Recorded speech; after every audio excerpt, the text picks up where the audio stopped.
नमस्कार दोस्तों, आप सभी का स्टडी फॉर यूपीएससी पीसीएस में स्वागत है। बीपीएससी मेंस प्रिपरेशन के लिए बहुत दिनों से बहुत सारे मैसेज आ रहे हैं कि कौन से बुक पढ़ें, कहाँ से शुरू करें। सबसे पहली चीज़ पता है क्या आ रही है मन में? जिनके भी 100 नंबर से ज़्यादा आए हैं वो सब क्या बोल रहे हैं, कुछ समझ में ही नहीं आ रहा है कहाँ से शुरू करें। क्यों नहीं समझ में आ रहा है? क्योंकि इस बार बीपीएससी ने पहले से ही बोल दिया है कि दिसंबर में आपका मेंस होगा। तो 3 महीने बाद मेंस ले रहा है और आप लोग इसलिए इतना डर रहे हो। कोई बड़ी बात नहीं है, ऐसा होता है ना। जनरली इसमें कोई बड़ा चीज़ नहीं है, क्योंकि बीपीएससी में जो तैयारी करते हैं स्टूडेंट, वो प्री की अलग से तैयारी करते हैं और मेंस की तैयारी अलग से करते हैं। यूपीएससी में ठीक इसका उलट होता है। यूपीएससी में मेंस की तैयारी ज़्यादा दिनों तक होती है, प्री की तैयारी थोड़े कम दिनों तक होती है। तो इस बार बीपीएससी में पता है क्या होगा, अगर दिसंबर में मेंस का एग्जामिनेशन हुआ तो बहुत कम बच्चे होंगे जो सिर्फ और सिर्फ बीपीएससी की तैयारी कर रहे होंगे और वो निकाल ले जाएंगे। जो यूपीएससी वाले मैक्सिमम बच्चे होंगे वो इस बार कट ऑफ को अपना क्लियर कर सकते हैं आसानी से। बीपीएससी के बच्चों को दिक्कत आएगी, लेकिन अगर आप मेहनत करोगे तो यूपीएससी के बच्चे कोई भगवान होते नहीं, कोई उनकी पूछ नहीं लगी होती, आप ही के जैसे होते हैं। बस वो थोड़ा सा अलग लेवल का पढ़ते हैं। कोई ज़रूरी नहीं है तो डम्ब बच्चे भी हो सकते हैं। तो आप मेहनत करोगे तो क्वालिफाई ज़रूर हो जाओगे, इतनी गारंटी होती है। जो मेहनत करता है उसका होता ही है सिलेक्शन, नहीं रुकता है कहीं भी। अगर आप ढंग से सारे क्वेश्चन लिख आते हैं तो होता है चांस कि आपका हो जाएगा। समझ रहे हो ना। तो हम क्या सब देखेंगे आज? सबसे पहले हम देखेंगे कि बीपीएससी का सिलेबस क्या है, मेंस का सिलेबस। उसके बाद से मैं आपको इसका बुक लिस्ट बताऊंगा, बुक कौन कौन से पढ़ने चाहिए। सोर्स से जितने कम रखेंगे आप लोग और उतने ही ज़्यादा आपको बेनिफिट मिलेगा। मैं आपको क्वेश्चन भी दिखाऊंगा। क्वेश्चन पहले देखना चाहिए, उसके बाद बुक डिसाइड करना चाहिए। क्वेश्चन कैसा आता है, सिलेबस क्या है, इसको जाने बिना अगर आप बुक पढ़ने बैठ जाते हैं तो ऐसा मत करिए। मेंस एग्ज़ाम देने वाले हर बच्चे को बीपीएससी का सिलेबस याद होना चाहिए लगभग में, कि हाँ ये टॉपिक मेरे सिलेबस में है, ये टॉपिक नहीं है। ओके, चलिए शुरू करते हैं। और दूसरा चीज़ जो बच्चों ने मैसेज किया था, स्टूडेंट वगैरह ने, बच्चे मैं क्या बोलता हूँ, बच्चा तो कोई होता नहीं है जो भी तैयारी करता है। तो जो स्टूडेंट वो मैसेज करते हैं तो बताते कठिन है क्या, पूछते हैं टफ है या आसान है। एक चीज़ बताओ, रेल का टिकट मिल जाता है तुम्हें रिजर्वेशन का आसानी से? इस देश में नहीं मिलता है। तो एक डिस्ट्रिक्ट का इतना बड़ा ऑफिसर का पद कैसे दे देगा तुम्हें भाई?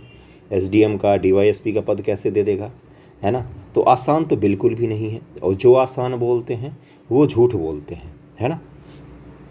तो चलिए शुरू करते हैं। सिलेबस दिखाता हूँ मैं आपको, उसके बाद मैं आपको बुक्स भी दिखाऊंगा इसके।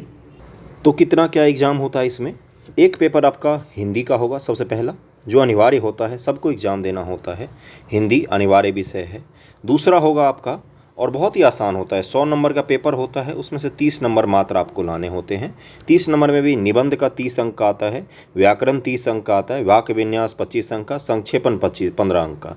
तो जो ढंग से तैयारी करते हैं 30 नंबर बहुत ही आसान होता है हिंदी में लाना। इसके लिए ज़्यादा टेंशन मत लेना। निबंध लिखना अगर अच्छे तरह से जानते हो, व्याकरण और थोड़ा बहुत संक्षेपण जानते हो, तो आप आसानी से हंसते खुलते कर ले जाओगे इसको। ओके, एक होगा आपका जीएस का पेपर 1, जीएस 2, और एक ऑप्शनल का होता है। 3 3 6 900 का पेपर होता है। टोटल आपका 900 नंबर का पेपर होता है, जिसमें से आपको क्वालिफाई करने के लिए मार्क्स लाने पड़ते हैं कट ऑफ के अनुसार से। दूसरा होता है सामान्य अध्ययन प्रश्न पत्र 1 का पेपर होता है, जिसमें क्या लिखा हुआ है, भारत का आधुनिक इतिहास और भारतीय संस्कृति। क्या बोला मैंने?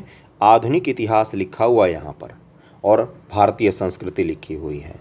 दूसरा है राष्ट्रीय और अंतर्राष्ट्रीय महत्व का वर्तमान घटना चक्र, जिसको हम लोग आईआर बोल जाते हैं। वो एक्चुअली में करंट अफेयर होता है, जो सामान्य अध्ययन में यहाँ पर पूछा जाता है जीएस 1 में, है ना। तो आईआर का टॉपिक इसलिए उसको बोलते हैं क्योंकि उसमें मैक्सिमम क्वेश्चन जो होते हैं वो भारत की विदेश नीति या बाहर से संबंधित होते हैं, बाहर के मुद्दों पर संबंधित होते हैं। रोहिंग्या मुद्दा पूछ सकता है, अलग अलग मुद्दा आपसे पूछ सकता है। तीसरा होता है सांख्यिकी विश्लेषण और आरेखन चित्रण का होता है।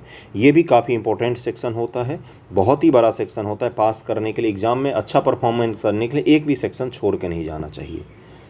पेपर 2 को देखते हैं, जीएस पेपर 2 को। इसमें सिलेबस में क्या क्या है, ये सिलेबस आपके पास होना चाहिए। ऑनलाइन जाके डाउनलोड कीजिए, बिहार गजट में प्रकाशित होता है, ये बीपीएससी की वेबसाइट पर भी आपको मिल जाएगा।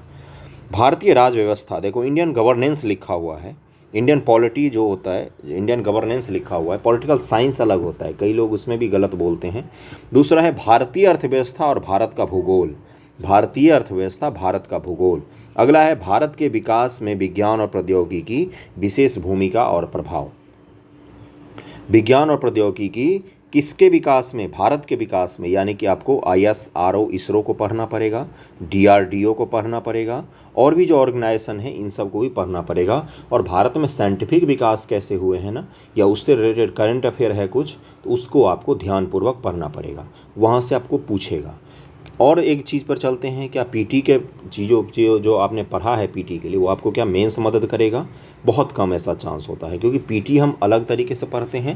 हाँ, आपको भूगोल में, इतिहास में फैक्ट लिखने में आपको मददगार हो सकता है। लेकिन ध्यान रहे एक चीज़ का, अगर आपको सब्जेक्ट की समझ नहीं होगी, समझ का मतलब क्या होता है, कल मैंने एक क्वेश्चन दिया था कि भारत की जो विविधता है, प्राकृतिक विविधता, वो भारत में असमान विकास को कैसे बढ़ाती है। ये क्वेश्चन अगर किसी ने कभी कोई सब्जेक्ट नहीं पढ़ा है, पर उसको भारत के ज्योग्राफी के बारे में एक आइडिया होगा कि हाँ, भारत में यहाँ पर पठार पाए जाते हैं, इस क्षेत्र में खनिज पाए जाते हैं, इस क्षेत्र में वन पाए जाते हैं, ये कोस्टल राज्य ये हैं, तो वो आदमी भी भारत के असमानता और भारत के ज्योग्राफी को रिलेट करके लिख सकता है। इस तरह के क्वेश्चन जो होते हैं, ये किसी बुक में आपको नहीं मिलते हैं, ये आपकी समझ बनती है। तो इसीलिए मैं हमेशा जब भी मैं बोलता हूँ समझने का प्रयास करिए, क्वेश्चंस को, प्रकृति को समझिए, जो पैटर्न है क्वेश्चन को, उनके प्रकृति को समझने की कोशिश कीजिए। ओके, उसके बाद से मैं इसमें दिखाता हूँ कि भारत में प्रश्न पत्र 1 में इन्होंने थोड़ा सा डिफाइन किया है कि आधुनिक भारत बिहार के विशेष संदर्भ में, मॉडर्न हिस्ट्री बिहार के संदर्भ में, भारतीय संस्कृति के अंतर्गत लगभग 19वीं शताब्दी के मध्य से लेकर देश के इतिहास की रूपरेखा के साथ गांधी, रविन्द्रनाथ टैगोर और नेहरू से संबंधित प्रश्न भी सम्मिलित होंगे। इन 3 लोगों का जो नाम लिखा है ना, इन तीनों में से एक लोगों से संबंधित क्वेश्चन आपको GS1 में हर वर्ष दिखेंगे। या तो गांधी जी से रिलेटेड आएगा, या नेहरू जी से रिलेटेड आएगा, या आपको रविंद्रनाथ टैगोर जी जो हैं उनसे संबंधित उनकी थिंकिंग पर क्वेश्चन पूछे जाएंगे, और पूछे ही जाएंगे, कंपलसरी होता है। ओके, जो टॉपिक में लिखा है ना, टॉपिक सिलेबस में टॉपिक लिखा है, जैसे संथाल विद्रोह लिखा है, तो ये आपको हर 2-3 साल पर रिपीट होते दिखेगा। बिरसा आंदोलन है, चंपारण सत्याग्रह है, भारत छोड़ो आंदोलन है, और यहाँ पर देखो क्या लिखा हुआ है, बिहार के इतिहास के संदर्भ में इस क्षेत्र में पाश्चात्य शिक्षा प्रौद्योगिकी समेत आरंभ में विकास से पूछे जाएंगे। जो पाश्चात्य शिक्षा का विकास हुआ है बिहार में, उससे संबंधित क्वेश्चंस आपको पूछे जाएंगे। ओके, उसके बाद से दिया हुआ है कि देखो यहाँ पर कि पटना कलम चित्रकला के मुख्य विशेषताओं को लिखिए, मौर्य काल और पाल काल की कला के बारे में पूछ रहा है आपसे, ये सब आपको बताना पड़ेगा। दूसरा है, पेपर को इन्होंने थोड़ा सा डिफाइन किया है कि भारत में राज्य व्यवस्था संबंधित खंड में भारत की तथा बिहार की राजनीतिक व्यवस्था संबंधित प्रश्न होंगे। जो भारत के इंडियन गवर्नेंस से क्वेश्चन पूछे जाएंगे, उसमें आपको इंडियन गवर्नेंस में रिलेट करके बिहार के परिप्रेक्ष्य में आपको पूछ सकता है। और आपको लिखते समय भी, मेंस में जब आप आंसर राइटिंग करेंगे, तो किसी भी क्वेश्चन को बिहार के एंगल से थोड़ा सा जोड़ने की कोशिश जरूर करेंगे आप। ओके, जैसे हम अगर मान लो कोई ऐसा टॉपिक लिख रहे हैं, जैसे भगत सिंह, राजगुरु, सुखदेव के बारे में लिख रहे हैं, उनके जो क्रांतिकारी थे संगठन, उनके बारे में लिख रहे हैं, तो हम उसमें ये ज़रूर बताएंगे कि इस संगठन में कुछ लोग जो थे, जिनका नाम हम जानते हैं, पीटी में हमने रटा है, तो वो लोग बिहार से सम्मिलित थे। इस तरह की चीज़ें आपको देना पड़ेगा, लिखना पड़ेगा। जैसे पॉलिटी में बिहार के राज्यपाल से संबंधित क्वेश्चंस बराबर पूछे जाते हैं, बिहार के चुनाव प्रणाली से, बिहार की राजनीतिक पार्टियों से संबंधित क्वेश्चन पूछे जाते हैं। एक क्वेश्चन जरूर आपको GS में मिलेगा, जिसमें विशुद्ध रूप से आपको बिहार के परिप्रेक्ष्य में लिखना पड़ेगा। ओके, चलिए अब दिखाता हूँ, मैं पहले पेपर दिखाता हूँ, उसके बाद हम लोग आएंगे बुक्स पर। पहले पेपर हम देख लेते हैं कि पेपर कैसा आता है भाई, उसके बाद हम लोग देखेंगे कि बुक्स कौन कौन से पढ़ने चाहिए। ऊपर था भारत छोड़ो आंदोलन के दौरान बिहार में जन भागीदारी, देखो क्वेश्चन आया हुआ है। 1813 से 1947 तक पाश्चात्य शिक्षा के विकास की विवेचना, मैंने बताया था कि शिक्षा जो बिहार में विकास हुआ है मॉडर्न हिस्ट्री के समय में, उसमें से ज़रूर क्वेश्चंस पूछे जाते हैं। अगला है मौर्य काल पर प्रकाश डालिए, मौर्य काल पर बिहार में इसके प्रभाव का विश्लेषण कीजिए। मौर्य कला होगा, यहाँ पर देखो ऊपर लिखा है मौर्यन आर्ट को एनालाइज करना, यहाँ मौर्य काल लिख दिया है, तो इसको भी थोड़ा सा ध्यान से हिंदी इंग्लिश को करना। अगर हिंदी इंग्लिश में क्वेश्चन अलग अलग हैं, जैसा इस बार BPSC PT में कम से कम 5 से 7 क्वेश्चन थे जिसमें इंग्लिश अलग था, हिंदी अलग था, तो वहाँ पर इंग्लिश को वरीयता दी जाती है, इसलिए ध्यानपूर्वक क्वेश्चन को पढ़ के करना। अगला क्या है, गांधी, नेहरू, टैगोर याद है। गांधी के रहस्यात्मक रहस्यात्मकता में मौलिक विचारों का दाव पेंच की सहर प्रवृत्ति और लोक चेतना में अनोखी पैठ के साथ अनोखा मेल शामिल है, व्याख्या कीजिए। एक आ गया गांधी जी से संबंधित क्वेश्चन। बंगाल साहित्य और संगीत में रविन्द्रनाथ टैगोर के योगदान का मूल्यांकन कीजिए। जवाहरलाल नेहरू के विदेश नीति के प्रमुख लक्षणों को का परीक्षण कीजिए। तो ये क्वेश्चन थे GS1 का, सेक्शन 1 है ये। GS1 में सेक्शन 2 होते, टोटल 8 क्वेश्चंस लगभग में आपको लिखने होते हैं। GS2 में पेपर में सेक्शन 2 जो है उसमें डोकलाम गतिरोध है, अंतर्राष्ट्रीय विवाद से संबंधित और राष्ट्रीय विवाद से करंट के संबंधित मुद्दे जो थे ये उसका है। विमुद्रीकरण योजना का स्पष्ट कीजिए। उसके बाद से क्या है, उत्तर कोरिया और अमेरिका के बीच विवाद को समझाइए। ये सब उस समय करंट अफेयर में थे जिस समय ये क्वेश्चन आया था। उसके बाद से GST क्या है, भारत में इसके परिचय के पीछे प्रमुख कारण क्या थे, इसको लिखना है। उसके बाद है मानवाधिकार पर आप क्या समझते हैं, यहाँ तक खत्म हो जाता है। सेक्शन 3 जो होता है GS पेपर का, उसमें सिर्फ और सिर्फ स्टैट का क्वेश्चन रहता है, स्टैटिक्स के क्वेश्चन रहते हैं, जिसको आप RS अग्रवाल की बुक से और प्रीवियस ईयर स्टैटिक्स के जो क्वेश्चन हैं उससे अगर आप ध्यानपूर्वक स्टैटिक्स को पढ़ लेंगे ना अपने सिलेबस के हिसाब से, तो आपको कोचिंग भी ज्वाइन नहीं करना पड़ेगा। अगर आपको मैथ्स की समझ होगी तो। अगर आप गणित में डरते हैं, कोई बुरी बात नहीं, अगर किसी को गणित से डर है तो ये बहुत सारे लोगों को होता है।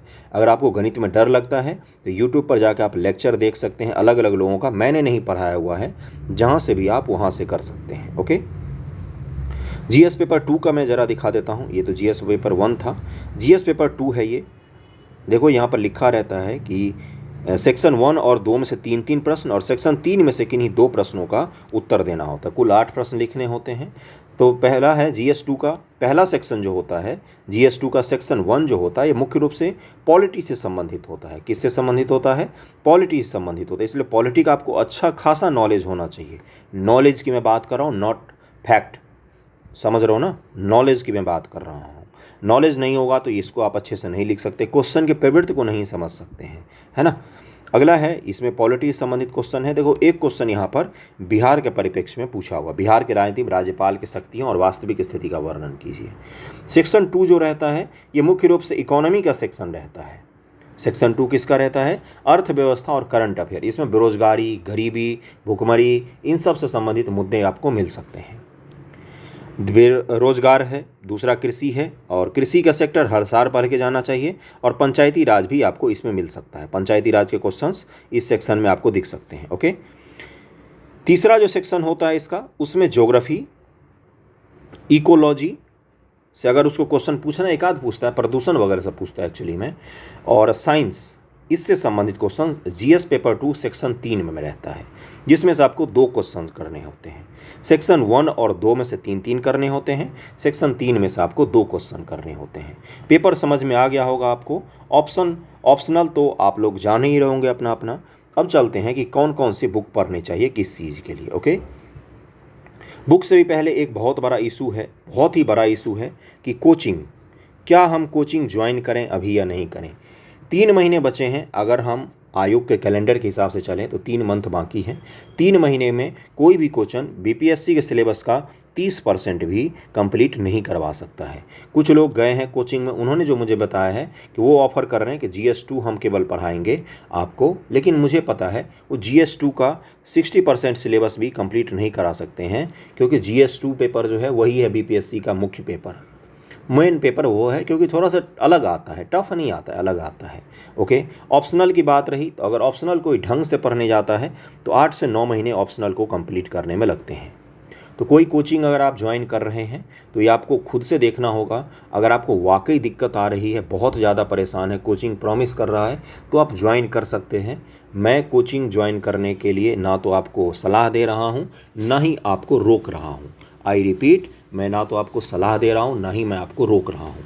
मैं बस क्या कर रहा हूँ, मेरा काम होता है आपके सामने हकीकत को रख देना। हकीकत यही है, 3 महीने में सिलेबस 8 घंटे क्लास करके कंप्लीट नहीं हो सकता है। और 8 घंटे अगर आपने एग्ज़ाम से 3 महीने पहले भी रोज़ रोज़ क्लास किया, सेल्फ स्टडी नहीं किया, तो वो आपके अधिक काम में नहीं आएगा। अगला चीज़ जो था, test series. Test series must है एग्ज़ाम देने के लिए। BPSC का अगर आप मेंस दे रहे हैं तो टेस्ट सीरीज़ को ज़रूर ज्वाइन कीजिए, उसको सॉल्व करिए। टेस्ट सीरीज़ जितना आप सॉल्व करेंगे आपका कॉन्फिडेंस उतना ही बढ़ता जाएगा, क्वेश्चन की समझ बनेगी, क्वेश्चन में आप फंसोगे नहीं, क्वेश्चन पूछ क्या रहा है और आप लिख क्या रहे हो इसमें अंतर नहीं आएगा। एक चीज़ ध्यान रखना हमेशा, हर बच्चा मैप बनाता है पेपर में, जो भी स्मार्ट होगा। हर बच्चा पैराग्राफ छोड़कर पॉइंट में लिखता है। हर बच्चा आंसर को डेकोरेट करना सीख रहा है धीरे धीरे, कंटेंट भी डालता है। लेकिन सिलेक्शन उसका होता है जो क्वेश्चन जो लिख रहा है ना, वो क्वेश्चन के अनुरूप लिख रहा है या नहीं लिख रहा है, कितना अच्छा लिख रहा है कि नहीं लिख रहा है, इसी से सिलेक्शन होता है। बाकी कंटेंट तो जो भी मेंस में बैठते हैं हर बच्चा अच्छा होता है, मेंस में बैठने वाला हर बच्चा अच्छा होता है, कंपटीशन के लायक होता है। इसलिए ध्यानपूर्वक तैयारी करिए और डेली कम से कम अगर आप मेंस देने जा रहे हैं तो 7 से 7 घंटे मिनिमम, 6 से 7 घंटे आपको मिनिमम क्वेश्चन प्रैक्टिस पर लगाना चाहिए। 4-4, 5-5, 6-6 क्वेश्चन, 7-7 क्वेश्चन रोज़ लिखिए। समझ रहे हो ना, आपका सिलेक्शन ज़रूर होगा। समझ रहे हो। चलो चलते हैं बुक पर। मॉडर्न हिस्ट्री के लिए ये इंग्लिश में भी बुक आती है, जो BL ग्रोवर की बुक होती है। मैं हमेशा इसको प्रेफर इसलिए करता हूँ, या बिपिन चंद्रा की भी आप बुक पढ़ सकते हैं, जो इंग्लिश में भी अवेलेबल है वो बुक। ओके, बिपिन चंद्रा और ये बुक, ये दोनों ही इंग्लिश में भी अवेलेबल है, आप दोनों को पढ़ सकते हैं। और बिपिन चंद्रा में थॉट्स बहुत अच्छे मिलते हैं BPSC मेंस के लिए या UPSC मेंस के लिए भी।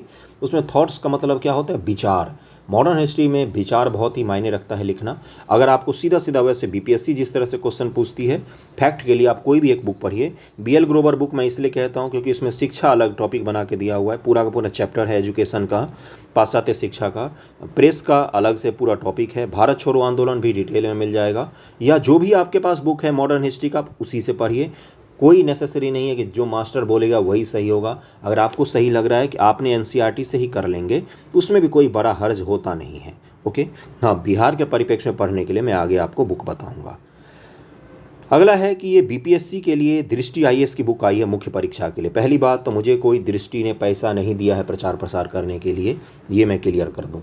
ये होता है क्योंकि जब 10-15 हज़ार 10,000 सब्सक्राइबर हुए थे तभी बहुत सारे बुक वाले आपको मुझे टेलीग्राम करते हैं कि इस बुक को ज़रा बता दीजिए स्टूडेंट को, वो ख़रीद लेंगे। ये सच है, मैं आपको टेलीग्राम का स्क्रीनशॉट दिखा सकता हूँ, है ना। बहुत सारे कोचिंग वाले ही मैसेज करते हमारे यहाँ आके पढ़ाइए, तो कहाँ अभी इन सब चीज़ों के लिए फुर्सत।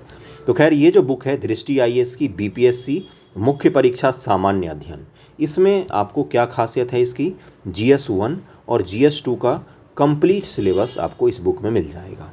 इस बुक की एक खराबी है, अभी तक के मेरे नॉलेज के हिसाब से इंग्लिश में नहीं है। आप एक बार पता कीजिए, अगर आया होगा तो बहुत अच्छी बात है। मेरे हिसाब से इंग्लिश में अवेलेबल अभी नहीं है, ये हिंदी में अवेलेबल है। इसमें आपको सब कुछ मिल जाएगा। सब कुछ का मतलब बिहार के परिप्रेक्ष्य में सामान्य अध्ययन का संपूर्ण पाठ्यक्रम मिल जाएगा, टॉपिक वाइज। जो सिलेबस में टॉपिक लिखा है ना, उसी हिसाब से दृष्टि वालों ने सारे स्टेट के मुख्य परीक्षा के लिए बुकें निकाली हैं, जिसमें बिहार के लिए ये बुक निकाला है उन्होंने। सांख्यिकी भी मिल जाएगा, लेकिन सांख्यिकी के लिए मैं आपको RS अग्रवाल ज़्यादा प्रेफर करूंगा। कला संस्कृति का भी मिल जाएगा, बिहार राज्य से संबंधित सभी विषयों पर अद्यतन सामग्री मिल जाएगी। प्रौद्योगिकी विकास, साइंस टेक, सटीक सामग्री सब कुछ मिल जाएगा आपको। और अभ्यास करने के लिए आपको प्रश्न भी अच्छा खासा वेटेज मिल जाता है। प्रीवियस ईयर के सारे प्रश्न मिल जाएंगे, विदाउट आंसर, सॉल्व नहीं किया होगा। इस बुक को आप ज़रूर खरीदिए, मैं आपको बोल रहा हूँ। इस बुक को खरीदने के लिए उसके पीछे कोई रीज़न होगा, आप ज़रूर खरीदिए इसको। ओके, अगला KBC नैनो का मेंस आता है। इसके कुछ सेक्शन अच्छे हैं, जैसे बिहार की ज्योग्राफी का सेक्शन इसका अच्छा है। बिहार से संबंधित पॉलिटी का भी सेक्शन इसका थोड़ा सा अच्छा होता है, कोई बुरा नहीं है। ये दो बुक आपके पास होनी चाहिए। अगर दृष्टि आप ले रहे हैं, KBC नैनो ले रहे हैं, दोनों ही बुक बहुत अच्छी होती है, BPSC के लिए बहुत ज़रूरी बुक होती है। दोनों पेपर में आपके मददगार होंगे, GS1 में भी GS2 में भी। अगर आपके पास 3 महीने का अगर समय है, ज्योग्राफी पढ़ने का समय नहीं है, तो दृष्टि IAS का क्विक रिवीजन जो आता है, भारत एवं विश्व का भूगोल, आप इसको पढ़ के जा सकते हैं। ज्योग्राफी में कोई ज़्यादा टफ क्वेश्चन नहीं पूछता है, क्वेश्चन रहता है मुख्य तौर पर समझ आधारित, इसलिए आप इसको पढ़ के जाइए। भारत एवं विश्व का भूगोल अच्छी बुक होगी, आपको ज्योग्राफी में दिक्कत नहीं मिलेगा। NCERT से ही लाइन उठा के दृष्टि वालों ने कॉपी पेस्ट किए हैं।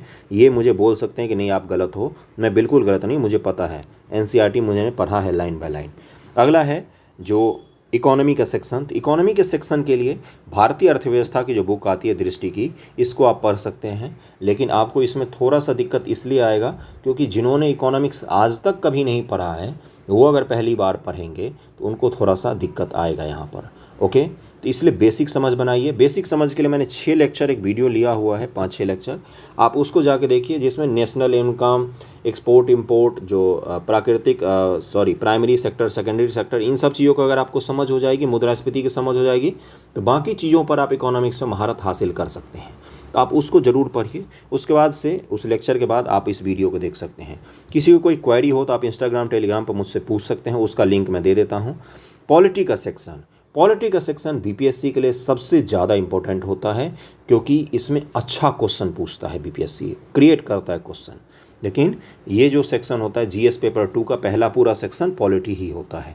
तो आप लक्ष्मीकांत को समझने की कोशिश करिए, पॉलिटी को समझने की कोशिश करिए, पढ़िए, अच्छे से रटने की कोशिश मत करना, समझने की कोशिश करना। आर्टिकल उतने ज़्यादा रटने नहीं हैं हमें, आर्टिकल्स रटने से ज़्यादा अच्छा है आप कॉन्सेप्ट को समझ के जाइएगा। आर्टिकल थोड़े बहुत भी याद होंगे तो आप कर ले जाएंगे क्वेश्चंस को। ओके, अगला है कि प्रैक्टिस के लिए क्या करें।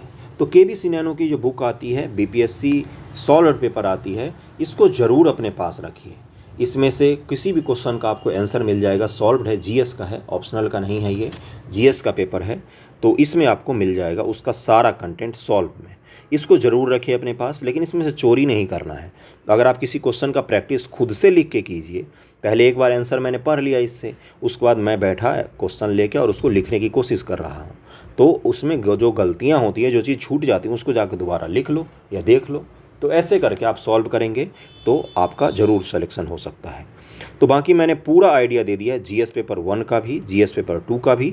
जीएस पेपर 2 में जो ज्योग्राफी वगैरह का सेक्शन आता है वो सब आपको बता दिया है। जीएस पेपर 1 में जो हिस्ट्री का सेक्शन आता है उसके लिए भी मैंने बता दिया है।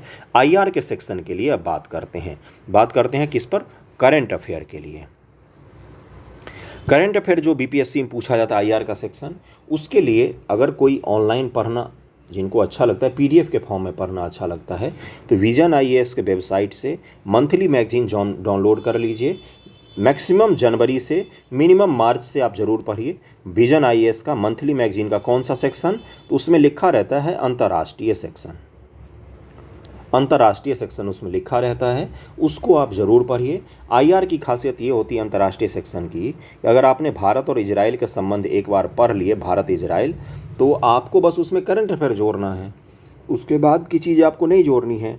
या जो नए नए संकट आते हैं, जैसे रूस और यूक्रेन का युद्ध है, इनसे संबंधित क्वेश्चन आ सकते हैं, उसके ज्योग्राफी की नॉलेज थोड़ी बहुत आपको होनी चाहिए लिखते समय। ओके, उसके बाद से उसके ज्योग्राफी के अलावा आप थोड़ा बहुत ये भी बताएंगे कि भारत के रूस के साथ क्या संबंध है, क्या हमारा इंपोर्ट एक्सपोर्ट होता है उनसे, उसके बाद से क्या हम रूस को ज़्यादा प्रेफरेंस देंगे या यूक्रेन को ज़्यादा प्रेफरेंस देंगे, ये सब आपको विजन आईएएस के आईआर का सेक्शन होता है उसके मंथली मैगजीन में, वहाँ से आपको मिल सकता है डिटेल में। उसका मंथली मैगजीन पूरा नहीं तो कम से कम अच्छा खासा सेक्शन पढ़ने की आप कोशिश ज़रूर करना, क्योंकि उसमें से पॉलिटी का सेक्शन जो होता है उसका पहला पॉलिटी ही होता है विजन आईएएस के मैगजीन में, तो वहाँ से अभी आपको क्वेश्चन फ्रेम करके पूछ सकता है अगर करंट से उसने पॉलिटी को रिलेट किया तो। और जो उसका साइंस टेक का सेक्शन होता है वहाँ से भी आपके क्वेश्चन बन सकते हैं। बाकी साइंस टेक के लिए तो आपको मैंने बता ही दिया है कि इस बुक में आपको साइंस, इकोनॉमी, पॉलिटी सब कुछ मिल जाएगा, लेकिन लक्ष्मीकांत आपको पढ़ना है। साइंस इसके अलावा मत पढ़ना, काफ़ी है इसमें, जितना साइंस दिया हुआ है वो बीपीएससी के हिसाब से काफ़ी है। इसमें थोड़ा बहुत इकोलॉजी का भी सेक्शन है, मतलब पर्यावरण का सेक्शन भी दिया हुआ है, तो वहाँ से आप उसको भी पढ़ सकते हैं। ओके, बाकी मैंने कांटेक्ट के लिए अपना डिटेल दे देता हूँ, आपको डिस्क्रिप्शन में मिल जाएगा, वहाँ पर आप दोनों जगह मुझे फॉलो कर सकते हैं या मैसेज कर सकते हैं, बता सकते हैं जो भी आपको दिक्कत हो। और हिस्ट्री ऑप्शनल मैं पढ़ता हूँ, पढ़ाता हूँ, थोड़ा बहुत पढ़ा लेता हूँ। हिस्ट्री ऑप्शनल मैं आपको अच्छे से गाइड कर सकता हूँ, बाकी ऑप्शनल का मुझे नॉलेज नहीं है, मैं आपसे माफ़ी चाहता हूँ। बहुत सारे लोग मुझे मैसेज करते, कमेंट करते, ज्योग्राफी का बताइए, सोशियोलॉजी का, ये पीएसआईआर का बताइए। मुझे झूठ नहीं बोलना आता, मैं नहीं बोल सकता हूँ झूठ, ये बहुत बड़ी वो चीज़ है, नहीं कर सकता हूँ। मैं कैसे बता दूँ पीएसआईआर का? पीएसआईआर जिसने पढ़ा है उसके अलावा अगर कोई भी ऑप्शनल के बारे में, पीएसआईआर के बारे में ज्ञान दे रहा है ना, तो वो झूठ बोल रहा है आपसे। ऐसा मत करिए, जिसने जो ऑप्शनल पढ़ा है, पढ़ाया है, उसी से उस सब्जेक्ट पर बात करिए। मैं हिस्ट्री ऑप्शनल पढ़ता हूँ, पढ़ा सकता हूँ आपको, और बता सकता हूँ, उसमें गाइड कर सकता हूँ, अच्छे से गाइड कर सकता हूँ, एक एक टॉपिक तक बता सकता हूँ कहाँ से कौन सा क्वेश्चन आता है या किस तरह के टॉपिक हैं हिस्ट्री ऑप्शनल में। तो हिस्ट्री ऑप्शनल पर मैंने एक वीडियो भी बनाया हुआ है जो बीपीएससी मेंस नाम से प्लेलिस्ट में आपको वीडियो मिल जाएगा। उसके अलावा मुझे किसी ऑप्शनल के बारे में जानकारी नहीं है, मैं आपसे माफ़ी मांगता हूँ। ओके, बाकी तो मैंने बता दिया, जीएस पेपर 1 का 2 का बुक भी बता दिया, क्वेश्चन भी दिखा दिया, क्वेश्चन का पैटर्न समझने की कोशिश भी करा दी है आपको। क्वेश्चन को समझने की कोशिश कीजिएगा, कोई दिक्कत हो तो बताना। थैंक यू सो मच आप सभी का।